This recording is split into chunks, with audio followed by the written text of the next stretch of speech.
Welcome to the world of probiotic foods. This is Cultured Food Life with your host, Donna Schwenk. Welcome everybody, and thanks for joining me. Today we're going to be talking about how do you know when your kefir or your kombucha or your cultured veggies are done culturing.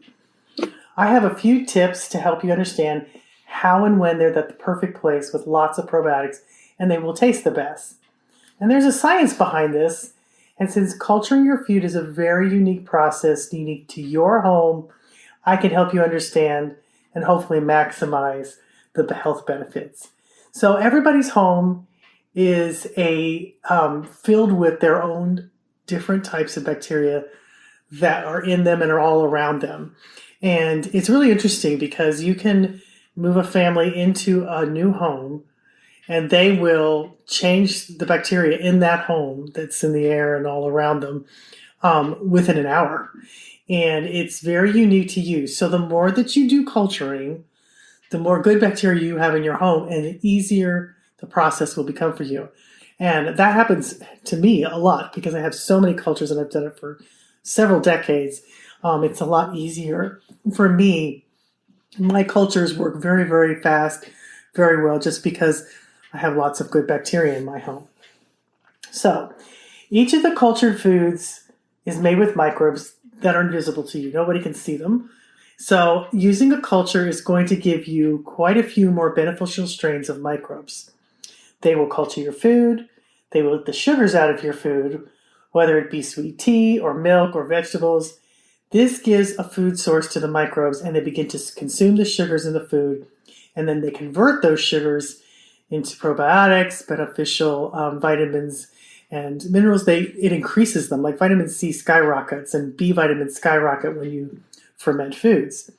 And so it's kind of a cool thing because most people don't understand that we need lots of vitamin C, for instance. It's a soluble type of compound that will go away after 4 hours in the body, that you constantly need to consume it so that you have lots of vitamin C that supports your immune system. And the cool thing is that these microbes perfectly preserve the food. They will allow it to last longer because of all the beneficial microbes in it, probiotics, and it will preserve the food. But when you eat it, it preserves you. So it helps you to live longer, live healthier, because you're getting those things that are in the food that are meant to preserve the food.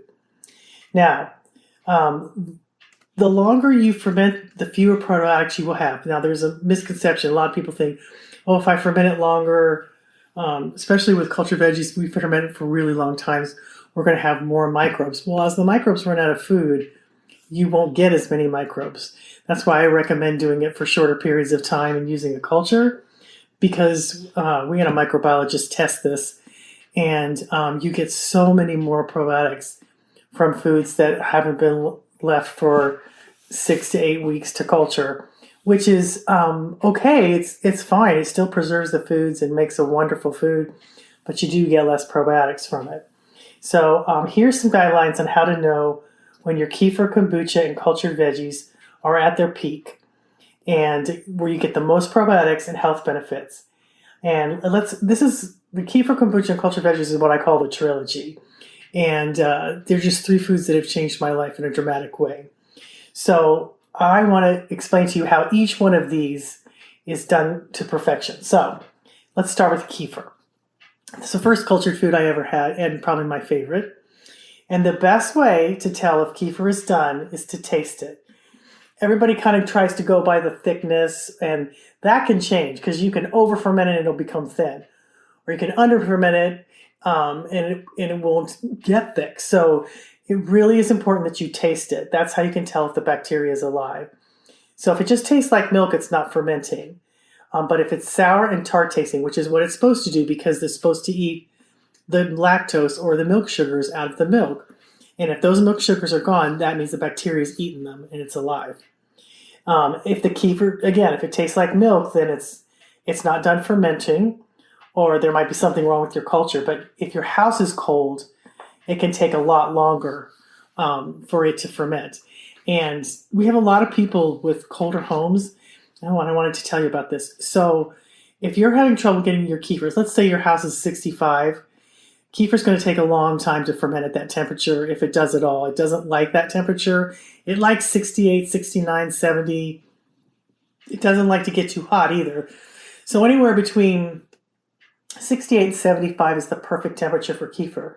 So I got a fermenting belt, and then I normally don't recommend this for kefir, but if your house is in the low 60s or 65 and you can't get it to culture, this belt has a dial on it, and you can keep it perfectly at 69 degrees or 70. 69 is probably better. And I had a friend who was really having problems with her kefir, and I gave her a belt, and it made all the difference. So we do have that on my website. I'll link that in the description too. And it works really, really well because you can adjust the dial and keep it from getting too hot. Most fermenting belts are too hot for kefir and they'll kill it. So this one works really well. And so that's a great one if you have a cold home. So if you add too much milk, or if you add some prebiotic like Prebio Plus. So, okay, let me explain something to you. If you're adding a lot of Prebio Plus, you're giving your microbes enormous amounts of food. And so sometimes it slows it down. Well, most of the time it'll slow it down, and it will take longer to culture because it has so much food. So if you're having trouble getting it to be done in 24 hours, don't add the prebio. Or just add a tiny pinch, because if you're giving it too much food and it's taking longer to ferment. So it just has more food than it can eat, because it's got to eat all the lactose out of the milk and the prebio, which is food for the microbes. So if you're having a problem with that, don't add that. If you're fermenting too fast, you can add it. You can add like a few pinches of it, and that'll slow it down. And it really doesn't matter the length of time that you ferment kefir. It just matters if the lactose is gone. So if the lactose is gone and it tastes sour tart, it's done. And it doesn't matter if it's been 24 hours or 18 or 12. Just know that it's done. So, and that's how you'll know it's done, is by the taste. So the temperatures are going to greatly affect your kefir. Usually temperatures below 68 take longer than 24 hours. It can take up to 2 days if it's colder than that. Temperatures above 73 are going to ferment real fast and often will separate into whey and curds. And this is not bad. Don't freak out. So many people think it's bad. It just means it's over fermented and it's going to taste more sour.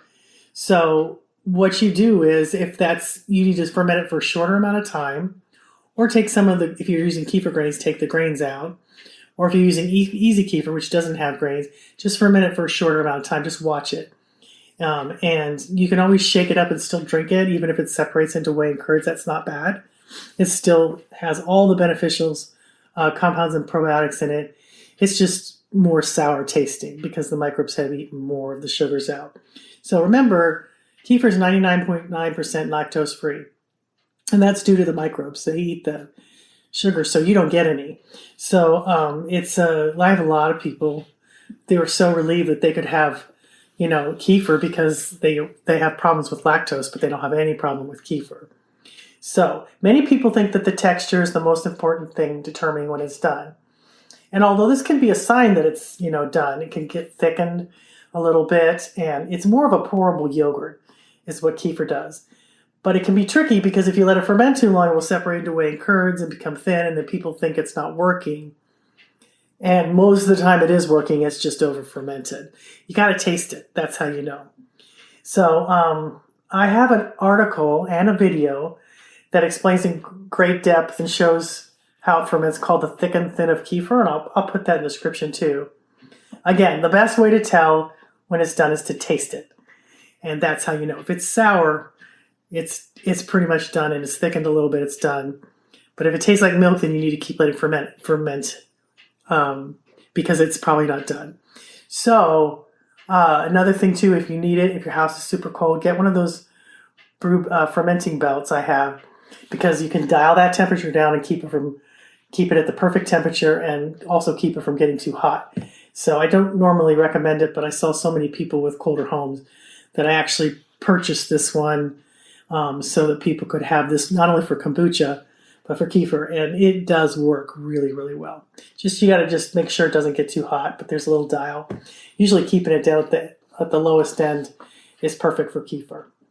Okay, let's go to kombucha. Now, a jar of kombucha fermenting powder is so much fun to watch because watching a new SCOBY form on top of your jar each time you make a new batch of kombucha, it's rewarding and fun. And a lot of people freak out because they think they're getting mold on their kombucha and it's just a SCOBY forming. You get little dots, and I just put out a new video on YouTube, and it shows what happens in the bottom of the jar when it's fermenting. I have one on the top that shows the SCOBY, but I also have one from the side where there's a SCOBY, the extra SCOBY at the bottom of the jar, and it pulls it all the way up to the top. It's pretty cool. And it's called A Creature from the Deep on my YouTube channel, and then just type in Donna Schwenk, and you'll see it. It's pretty cool. I mean, it's scary looking, but it's something you should look at because it's interesting to watch it form. So, temperatures and the strength of your starter tea, because you get a cup of starter tea when you make kombucha and you get a SCOBY. Those two things are going to determine how fast your kombucha ferments. So tasting your kombucha just like kefir is a little bit trickier than doing it with kefir because you don't want to disturb the SCOBY so much. So if you have a vessel that has a little spout on the bottom where you can pour some out, that's a good way to test it. But if you don't have that and you just have it in a jar, here's what I recommend doing. Take a straw and place it down the side of the jar so you're not disturbing the SCOBYs too much. And then put your finger on top of the straw, pull it out, and then you can taste it. And your brew should not taste sweet. If it's sweet, then it's not ready. But if it's slightly tart, then it's probably ready. If it's too sweet, let it ferment longer, as you don't want to get sugar instead of probiotics. Because if you're tasting a sweetness, then you're going to get that sugar. So you don't want to taste that. But you also don't want to let it over ferment because it will turn to vinegar. And you could use it like vinegar, and it will have a slight vinegar taste, but it will be less bubbly for you. So when it reaches the stage where it tastes like vinegar, many of the good yeast and bacteria have died, so you won't receive as many benefits. It's still good for you. It's just not as good as if it was just slightly tart and not sweet at all. Also, if it's over fermented, if you get it to where it's vinegar tasting, you're not going to be able to second ferment it with fruit juices because most of those good yeast will be gone and it won't ferment them again. So you kind of got to get it right when it's not sweet, but just maybe a tiny bit sweet, but not overly vinegary. That's kind of what you got to do. And you got to taste it, and you got to kind of get good at figuring that out. And if you get it when it's just slightly sweet and then you second ferment it, then that is the perfect way to get really bubbly kombucha. Now, a lot of people test their brews with pH strips. I don't do that. It's complicated. It's very confusing to people. And it's just really needless. You need to really learn to taste your kombucha and figure it out. It's the best and easiest way to do it. And you'll get really good at it. You'll get better at tasting and detecting the perfect balance in your kombucha. And the more you do that, the better you'll be as a fermenter. And it's just part of the process of becoming a master fermenter and discovering how to help your body get more probiotics. If you taste a lot of sweetness, you know it's not done. But if it's vinegary, then you let it overgo. You let it overdone. And I have a whole blog on what to do with over-fermented kombucha. It will make a great starter for your next batch because it will ferment it faster. And so don't throw it out. You can make household cleaners with it. You can use it like vinegar. I've made marinades. I just did a whole podcast on that. On the last podcast was about that. So check that out. Okay, let's go to cultured vegetables. There are, a lot of people who tell you to ferment your kraut for 3 to 6 weeks. That's that's where a lot of people are doing the long, slow methods. There's nothing wrong with that. It's been done like that for thousands of years. And I don't disagree with this method, but I have evolved and found a better way to get more probiotics. I found it was more effective for getting rid of things like viruses and flus and colds, to not over ferment it and to use a culture. And we tested it, and it's so much stronger, so many more probiotics, and it really lasts a long time in the fridge. And I want the probiotics in it. And I also like having it done in 6 days, 3 to 6 days, depending on what you're fermenting. as 6 to 8 weeks. And when you do 6 to 8, you usually make a huge crock of it, and then that takes up room in my fridge. I like to do individual jars. And on the back of the package, I use a starter culture. I started this many years ago before I had my own starter culture. And the company I used to use, I think they've gone out of business now, but luckily we started our own. But we tested it and found that there's so many more benefits, so many more probiotics with our starter culture. But again, you can do cultured vegetables with kefir whey. It will be different than using culture because it has a lot of other different bacteria and yeast in there. So it kind of over time will get a funkier taste, which I never liked. So that's why I don't use kefir whey as much. And I have that listed on all my cultured vegetable recipes, how much kefir whey to use or how much starter culture to use. So you can do either one. And I list that on there in case you can't get the culture and you want to do it. Because I just really want you to be healthy. I don't really care how you do it. I want you to get the benefits. And I also have recipes where you can just use salt. Salt works really well with cabbage. But again, you won't get as many probiotics from it if you don't use a culture. So that's why I do what I recommend. But I give you all the options. I had somebody the other day saying, well, I'm going to go somewhere I can get all the information for free. Everything is free on my site, guys. How to culture vegetables, kombucha, kefir, yogurts, everything is free. And that little starter on the start menu where it says start here, it has a smiley pot. Everything has a drop down. Every single thing that I ferment, I teach you how to do for free. I have extra recipes. We have Zoom calls. We have ebooks for my members. But for everybody, we give it free just because I want you to get better. And it's just a really fun process to do. Mine is not as complicated. A lot of people make up all kinds of rules. I've been doing this for a very, very long time. 22 years, maybe almost 23. So I know all the tips and tricks, and we do a lot of testing too on our cultures and things. So it's exciting to me to be able to help you to do it. So if you don't have a starter culture, you can't get one, you can always do with kefir whey or salt. Now, I recommend doing kraut with salt if you don't have a culture, but not the other veggies. They don't work as well. So, but it's all listed on all my recipes, and I have, my 300-400 recipes on there for everybody. So check that out on culturedfoodlife.com. Just go to the recipe section. You'll see you can put in cultured vegetables and it gives you all of them. So anyway, for cultured vegetables, here are my recommendations to get the greatest amount of probiotics and the best taste from your cultured veggies. If you're making anything with cabbage, cabbage takes 6 to 7 days to ferment on the counter. If your home is cooler than 68 degrees, then it could take a few days longer.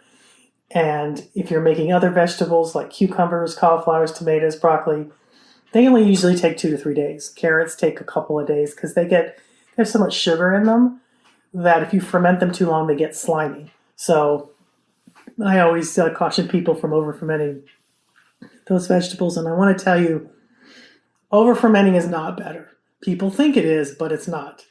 So, and again, the best way to tell is to taste them. If the cabbage or the veggies taste tart, like kraut and pickles, they'll have that taste. Then they're ready to be placed in the fridge. If your kraut doesn't taste like, if it doesn't taste sour and tart like, kraut should taste, then you need to let it keep going. You need to let it sit on your counter. Okay, so the carrots don't get overly tart, neither do the tomatoes because there's too much sugar in them. But it's best to not ferment them too long, like I said before, because they can get slimy. So one thing you need to know is, remember, once you place them in the fridge, they continue to ferment, but very slowly. But they do develop a really good taste, kind of like a fine wine. They get better, after they've been in the fridge, especially cucumbers that turn into pickles. And if you're using a culture, you should see a few bubbles on day 3. That's usually when it starts to get bubbly, day 2 or 3, I think, depending on how cold your house is. But then the bubbles will diminish some, little bit if you keep letting them ferment for a long time. So don't freak out if you lose that. They can be really bubbly, and then once you put them in the fridge, the bubbles will probably subside. So, and you will notice your veggies will rise to the top of the jar and float and have the brine will get cloudy. That's all normal. And that's a good sign that your vegetables are fermenting properly. So when in doubt, taste them. And this is a very safe method of preserving food because the huge amount of good bacteria in these foods preserves this food and keeps out pathogens and makes the food very, very safe to eat. And I have a whole article on that, the science behind it. You can't get botulism from cultured vegetables because the only way to get botulism is to heat the food. And the only bacteria that can survive is botulism that can survive heat. So that if you can that, cut off the air and can it, it can develop if there's botulism in there, which most likely there isn't. That can't happen with fermentation because you're not canning it. You're not heating the food. So these foods are a very, very, very safe method for preserving your food. And that's not just me saying it. Even the government, I can't remember the thing, he actually said it's one of the safest methods. I think his name was Bright, and he came out and he'd been studying fermentation for years and said it was one of the safest methods of preserving food. It was even safer than raw vegetables because there's so much good bacteria in the fermentation process that it kills off any pathogenic type bacteria. So you don't freak out because a lot of people freak out and think that it's not safe, but it is. And fermenting for long periods of time will diminish the probiotics and begin to run out of food. It's still, you can still do it. It's still good. It's one of the things that is important for culturing vegetables is salt. If you're not using a culture, like for instance, my culture, it helps to preserve it, make it stronger. But if you're not, you should always add double the salt because the salt will drop the pH and make the vegetables safe.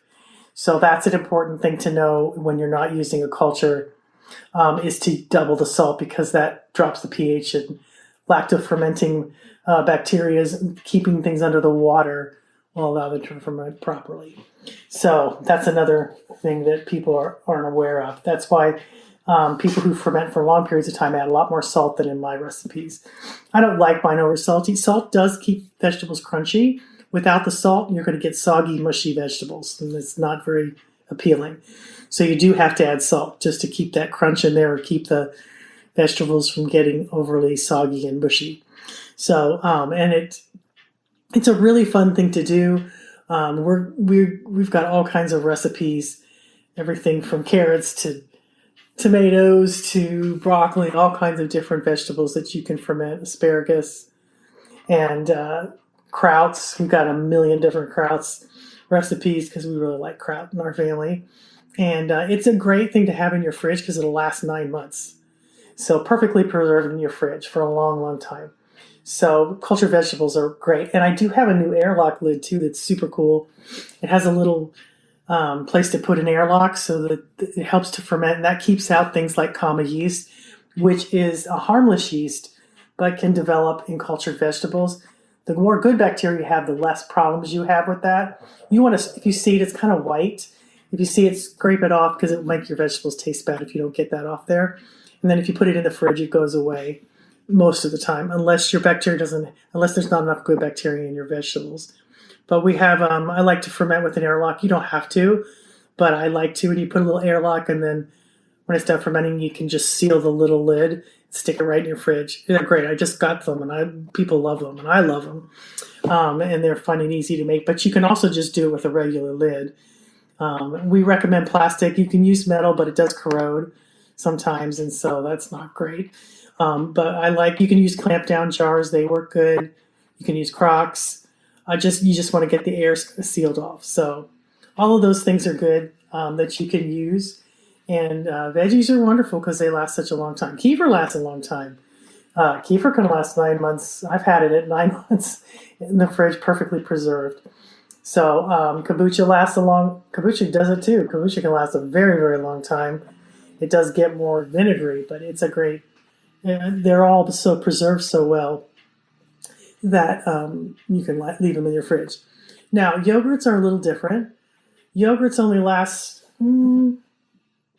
I've had mine last over a month, but I really recommend eating them before a month because usually in yogurts there's only one bacteria in there or a couple, so it's not as strong. It doesn't have as many beneficial bacteria that preserve the food for long periods, but it does go for at least a month, sometimes longer.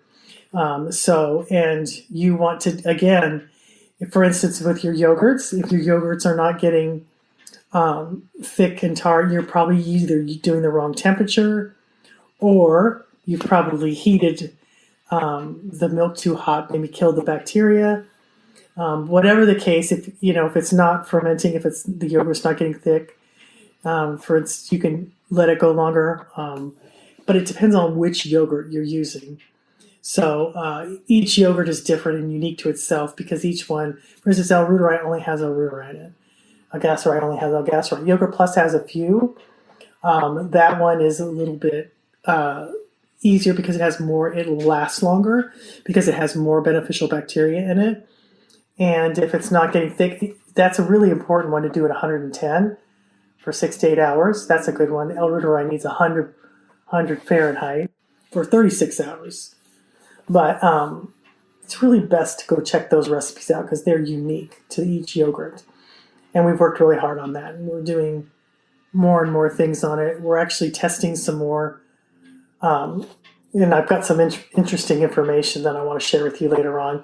But we do a lot of different things just to ensure that our products are really, our cultures are really great for fermenting and preserving food and helping you to get the health benefits.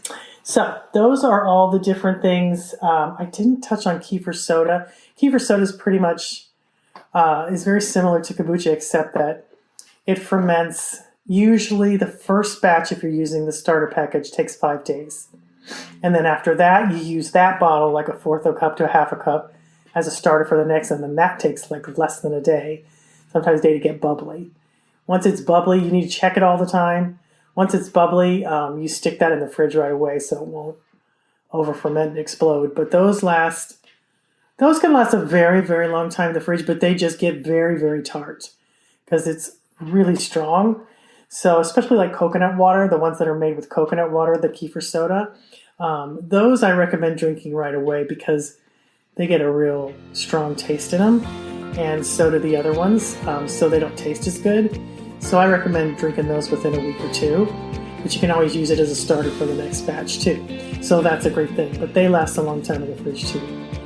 They just get more tart tasting and very strong tasting. So all of these different cultures, really you just need to taste them, and that will help you know when they're done. So I hope that helps. I'll put a bunch of links in here for you, and I just hope that you'll ferment something because it can make all the difference and give you a lot of health benefits you can't get any other way. So thanks for listening, guys. We'll see you next time.